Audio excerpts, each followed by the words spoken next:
পশ্চিম মেদিনীপুরের চন্দ্রকোনায় তৃণমূলের party office নিয়ে টুইস্ট। এই পার্টি অফিস কার তা নিয়ে দ্বন্দ্ব চলছিল তৃণমূলের দুই গোষ্ঠীর মধ্যে, আর তার জেরেই তালাবন্ধ অবস্থায় পড়েছিল পার্টি অফিসটি। আর এবার সেই পার্টি অফিসের দাবি জানিয়ে প্রশাসনের দ্বারস্থ হলো সিপিআইএম। পার্টি অফিসের রং পাল্টে দখল নেয় তৃণমূল। ওই পার্টি অফিস আদতে তাদের, এমনটাই বক্তব্য, দাবি সিপিএমের। জি 24 ঘন্টায় খবর সম্প্রচার হয়েছিল তৃণমূলের পার্টি অফিস গোষ্ঠীদ্বন্দ্বের জেরে 2 বছর ধরে বন্ধ। আর সেই খবর সম্প্রচারের পরেই প্রশাসনের দ্বারস্থ সিপিএম। ভিডিওর কি বক্তব্য শোনাবো আপনাদের।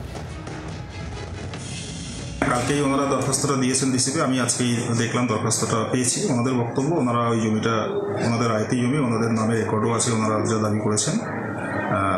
আজকে আমি দরখাস্তটা দেখেছি, আমি তদন্ত করে দেখছি ব্যাপারটা কি হয়েছে, ওনাদের কার্যালয় কেন ওনারা ব্যবহার করতে পারছেন না বা অন্য রাজনৈতিক দল কীভাবে ব্যবহার করছে সেটা আমি ওনাদের দরখাস্তের পরিপ্রেক্ষিতে আমি অবশ্যই তদন্ত করে দেখব।